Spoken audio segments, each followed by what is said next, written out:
Virginia Woolf once wrote that books are everywhere, and always the same sense of adventure fills us. Secondhand books are wild books, homeless books. They have come together in vast flocks of variegated feather, and have a charm which the domesticated volumes of the library lack.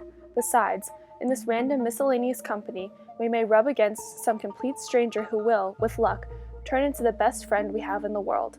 When I was in London, where Virginia Woolf wrote and based this story street haunting, I was not surprised to find that London is a city of bookshops. Every corner you turn, every street you walk by, it is not uncommon to see a small bookshop here and there inviting readers in. You can find multitude of famous legendary bookshops, blocks of quaint secondhand stores, and modern independent and chain bookstores alike. Even a quick walk down one singular street in London, Charing Cross Road, will reveal hidden gems of the city's literary world. How did all of these bookshops come to be? Why do books seem to be such an integral part of London's culture? What can studying books and the reading culture of the British reveal about London as a city and British identity? To start this journey, I went to find out what books and reading mean to a population, specifically the people of London. What is it about bookshops and reading that is so important anyway? I sat down with Professor George Yates of Regent University to get these questions answered. So I'm George Yates, the lecturer in English literature here at Regent's University London, and my areas of specialisation are, I guess, Shakespeare and late Victorian, early 20th century literature. I started off by asking Professor Yates about literacy. What is it? Literacy, and the question of how we define it, it's certainly changed over time. For instance, the mid-18th century author Samuel Johnson, who some people, quite a lot of people, think of as maybe the first modern kind of literary critic. His generation's conception of literacy was the ability to read in Greek and Latin, not just the ability to read in the vernacular. So it's definitely something that's changed over time.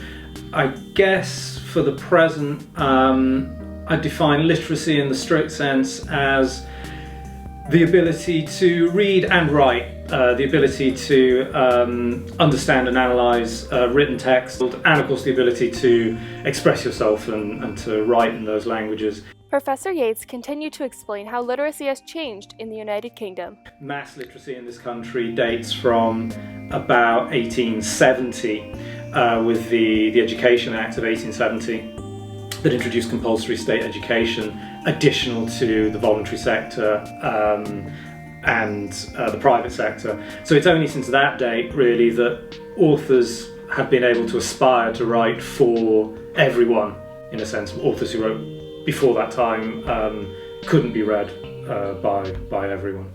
This was very interesting to me. On one hand, I never have and never will know what it's like to live in a world without almost unlimited access to books. Reading wasn't ever about getting a job or being able to understand culture for me. I just really enjoyed it. As literacy rates changed, the way in which people read books changed too. Of course, books, I think, since probably the early 20th century, and especially the development of the paperback, have become much more affordable than they originally were. When mass literacy, when it first developed, you would have found probably different formats of literature being available to different kinds of readers. For instance, books would still have been very expensive around 1870, requiring quite a lot of storage space.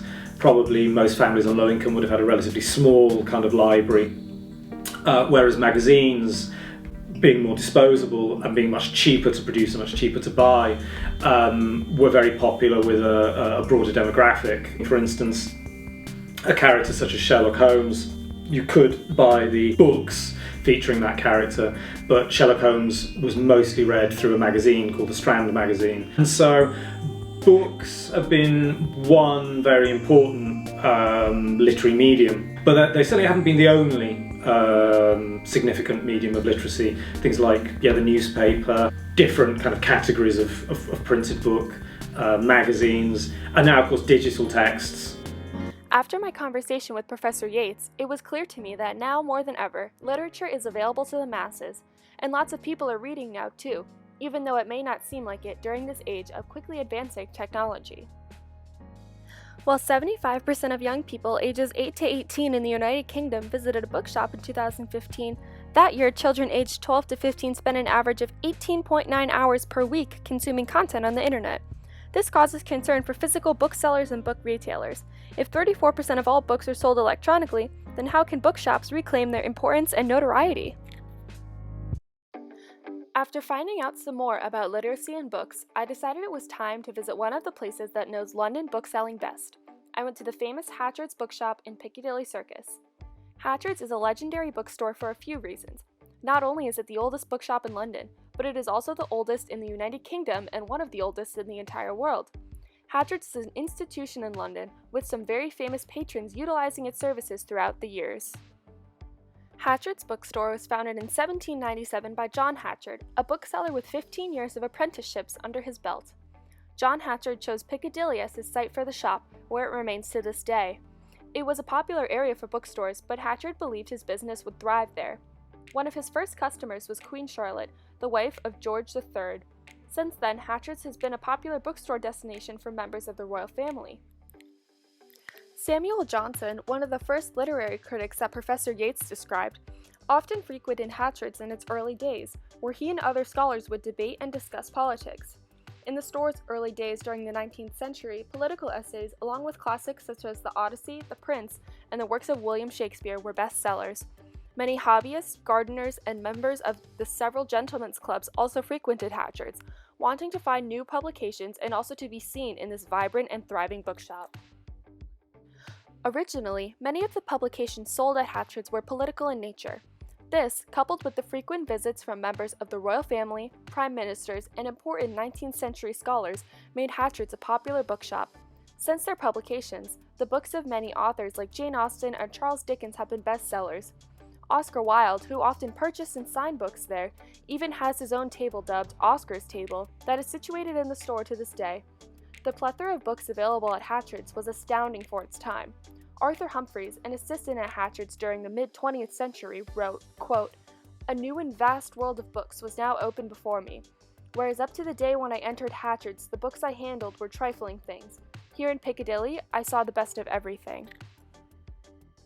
Hatchard's has stood the tests of time not just because of the books they sell, but the way in which they attract authors. Many famed writers, including Oscar Wilde and Rudyard Kipling, were influential customers.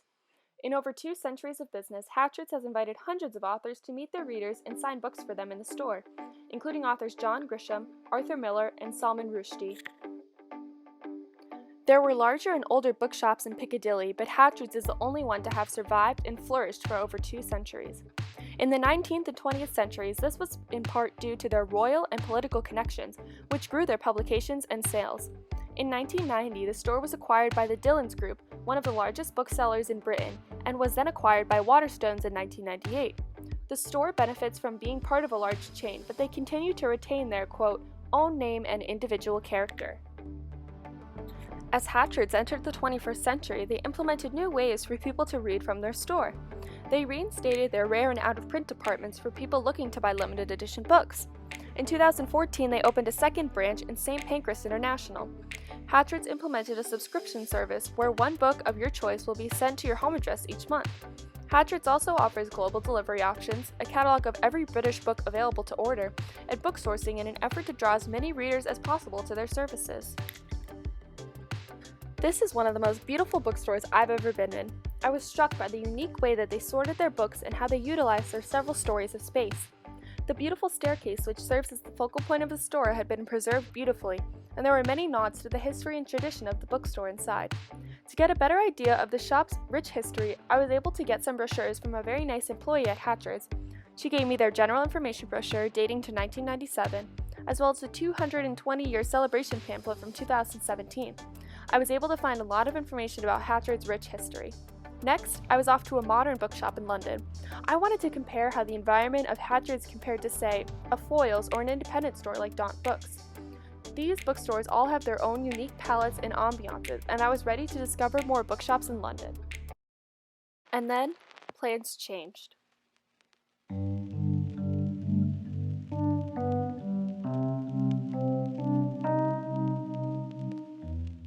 Now, I had to come up with something new.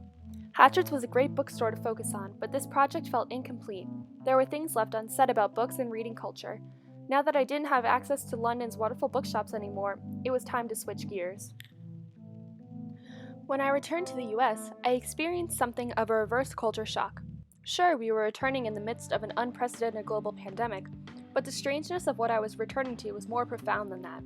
I found myself nostalgic for the streets of London like Charing Cross and Piccadilly, and the bookshops along those streets. I missed sitting in Regent's Park, able to journal or read amidst the beauty and calm of the park. These places, like Hatchard's, were able to foster environments for books and discussions of books. How did the US's bookshops compare to that of London's? We've all been inside a Barnes & Noble or, if you remember from the mid-2000s, a Borders. When I was young, these are the bookshops I remember, of stark contrast from London's plethora of independent and secondhand bookstores. I didn't want to compare Hatchard's, an individual bookstore with lots of character, with an American chain, so I decided to find the oldest bookshop in America. To my surprise, the oldest bookshop in the United States was founded before Hatchard's. Moravian Bookshop was founded in 1745 by religious missionaries in Bethlehem, Pennsylvania. Although the store has been in the same physical location since 1880, in 2018 the store was acquired by a Moravian college, who has Barnes & Noble run and oversee their day-to-day operations in the store.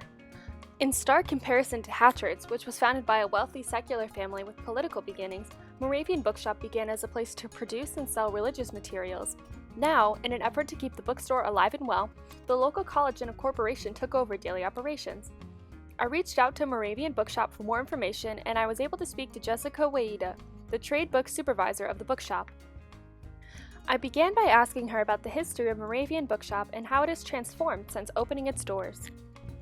Jessica explained that the bookshop was founded in 1745 out of the Crown Inn in Pennsylvania.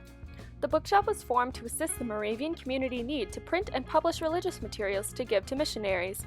It soon expanded to print books of all types, including the works of Benjamin Franklin. It has moved several times since it has opened, but has never shut its doors. In 2018, Moravian College purchased the shop, and otherwise the oldest bookstore in America would have closed its doors. They carefully looked at retail trends and what worked and didn't work for the store. The full trade book department and Christmas department stayed, and the Moravian College gear and student textbooks moved in. Moravian College is the owner of the shop. Barnes & Noble Education runs the daily operations. Jessica said that having access to Barnes & Noble's Bookmaster system makes receiving new merchandise, customer orders, and everything else so much easier and less time-consuming. Jessica continued to explain that the bookshop is thriving under its new ownership and still maintains autonomy, just like Hatchard's. She continued to explain how adapting to the times is just a part of Moravian's rich history. Over the years, the bookshop has expanded to selling more than books, including housewares, chocolates, fine gifts, and Christmas items. Originally, books would have been printed in-house or ordered through other printers. With ebooks becoming popular, making eye-catching displays and providing staff recommendations or doing anything that provides a human experience has to be done to persuade the consumer that a paper book has more value.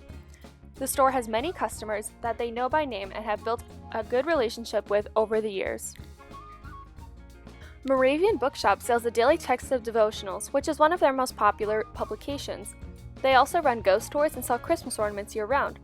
Jessica is afraid that reading for pleasure is not being captured by the younger generations. Many college students are so overwhelmed with schoolwork that they don't want to pick up a book. The ease of finding thousands of movies only a click away with an hour or two investment is instant gratification.